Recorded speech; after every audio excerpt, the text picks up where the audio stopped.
Welcome back, mga kaaldab. Ito na naman po ang inyong lingkod, si Mr. Destiny. At syempre, pag-uusapan na naman po natin ang mga nangyayari ngayon at nagaganap. Syempre, walang iba kundi trending sina Alden Richards at si Maine Polkerson. Ebidensya at resibo, mga kaaldab, na ito hindi po to edited. Wala po ritong edited, mga kaaldab. Pinapakita ko lang po sa inyo kung ano na nga po ba ang nangyayari ngayon sa social media. Marami kasi mga nagsasabi na hindi nga po raw ganito, ganyan. Maraming mga troll ng kumbaga gumagalaw ngayon, etc. etc. Di po ba? Ito gawain na po nila. Ako mga kaldab, sabi ko nga po sa inyo, ako pinagbibintangan laging maraming troll eh. Sinasabi nila na, yan, channel ni Mr. Destiny, puro troll lang yan. Puro dami account, puro siya ring may gawa. Siyempre, vlogger yan. Alam niya yung paano gumawa ng account, paano mag-activate ng account, kung ano-ano pa. Remind ko lang po sa inyo, hindi po ako namimilit na, kumbaga, pumunta sa channel ko. At matatalino naman po karamihan ng mga viewers natin. Di po ba? Alam po nila kung nililinlang ko lang sila o hindi. Alam po nila kung totoo o hindi yung mga sinasabi ko. Kaya nga po ako nang babasag tapos ako yung babasagin nila, hirap sila. Di po ba? Kaya nga po ang ginagawa na lang nila, troll. Yan po yung isa sa mabisa na taktika para nga po makakuha sila ng simpatya. Oo nga, troll lang yan kasi ganito ganyan. Gaya nga po ng pinapaliwanag ko dito po sa channel ni Mr. Destiny, hindi po tayo gumagawa ng mga troll. Never po tayong nag-e-edit para lang makakuha ng simpatya. Kasi ito naman po mga pinapakita naman. Totoo naman po ito eh. Di po ba? Totoo naman po itong nangyari. Totoo naman po itong naganap. Kaya nga po yung mga iba nagsasabi na, Mr. Destiny, move on ka na.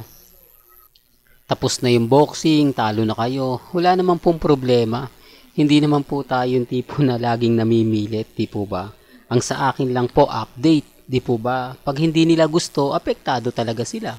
Kasi may mga bagay-bagay nga po na hindi naman po sila maiinis kung hindi totoo. Di po ba? Bakit lagi silang affected? Di po ba? Ibig sabihin, totoo po. Di po ba? Sila ang daming ang post eh.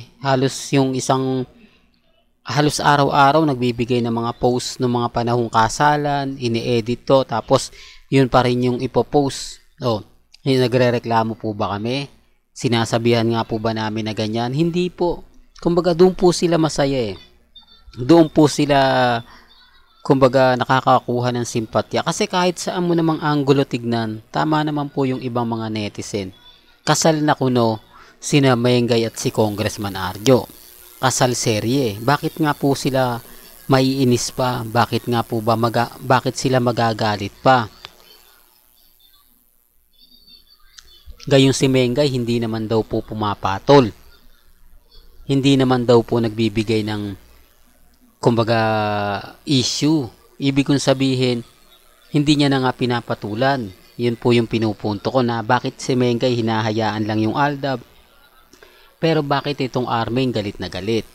Kung hindi naman totoo. Di po ba? Yan ang sinasabi ko mga kaaldab. Kaya nga po sinasabi ko, matatalino po ang viewers natin.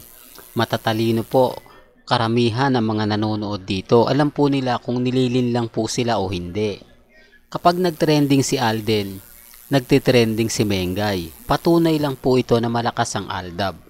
Patunay po ito na marami pa rin pong ang sumisimpatya kay Mengay. Tapos guilty sila kapag ka nag-update tayo ng mga ganito. Di po ba na laging sinasabi ni Alden na single siya, forever single, pero hindi nga pwedeng kumbaga available sa mga babae. Ito yung isa sa rason kaya nga po lagi siyang pinag-iinitang sinasabihang bakla, gay, kung ano-ano pa, silahis, lahat po ng mga salita na hindi maganda at hindi kaaya-aya. Lahat po ay talagang sinasalo ni Alden. Totoo to mga kaaldab. Pero yun eh, hindi po ba? Hindi niya naman pwede sabihin na may nililigawan siya. kasal na sila ni Maine Polkerson. Oops, issue na naman yan, Mr. Destiny. Alam mo, kaya ka nababash eh. Kaya ka lagi na pag-iinitan dahil sa mga sinasabi mo. Wala namang relasyon sila Mengay at Tisoy eh. Kumbaga, mga kwento mo, ganito ganyan, okay lang. Sabi ko nga po sa inyo, wala pong problema. Hindi po ako namimilit. Hindi po ako, kumbaga, namumuwersa na paniwalaan nyo lahat ng sinasabi ko. Ang sa akin lang naman po, nagbibigay lang po ako ng update. Nagbibigay lang po ako ng mga kaganapan. Sa ngayon, kampanting-kampante po tayo. Sila, kampante nga po ba sila? Hindi po, kasi nga po affected sila. Affected sila kasi tayo po yung nagte-trending. Tayo po yung nagba-viral. Hindi po magawang mag-post ni Ibiang, ni Congressman at ni Mengay na papabor nga po sa Armin. O tapos tayo, nagpo-post po lagi tayo ng Wiksari. Isa po rin to sa dahilan at rason, mga kaaldab, kung bakit galit sila. Kung bakit mainit ang dugo nila kapag ka nagse-celebrate ang aldab.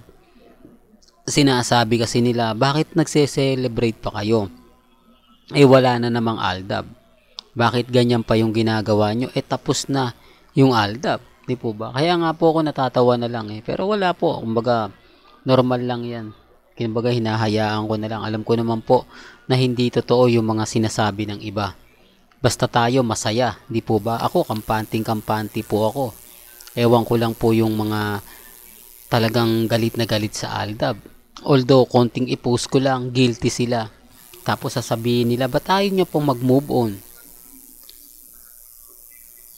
Magpalit ka na ng content. Ang pangit na ng boses mo, ang pangit pa ng content mo, di po ba? Hindi ko naman po sila pinipilit. Hindi ko naman po sila pinupwersa at never po ako nagbabayad na magko-comment lang. Pasensya na po kayo kung bakit ko lagi sinasabi yan. Para lang po sa mga baguhan at sa mga bumibisita kasi yun po yung pambasag nila sa akin. Yun po yung pangbato nila. Sinasabi ko lang po yung totoo ha. Well, hanggang dito na lang po ang ating latest updates. Kaya kung gusto nyo pa po ng pinaka-latest at sariwang update, abay tumutok lang po kayo dito po sa channel ni Mr. Destiny para updated po kayo sa mga latest at sa mga bagong video po na ilalabas po natin maya-maya lang. Kaya kung bago ka lang sa channel na to at isa kang true-blooded Aldab Nation na nagmamahal kila Mengay at Tisoy, tama po ang channel na pinuntahan mo, kaya consider na po kitang bagong subscriber. At huwag mo kalimutang i-share ang mga video po natin sa mga mami, sa mga titas, at sa mga senyor. Hanggang sa muli, salamat po sa panonood at pakikinig.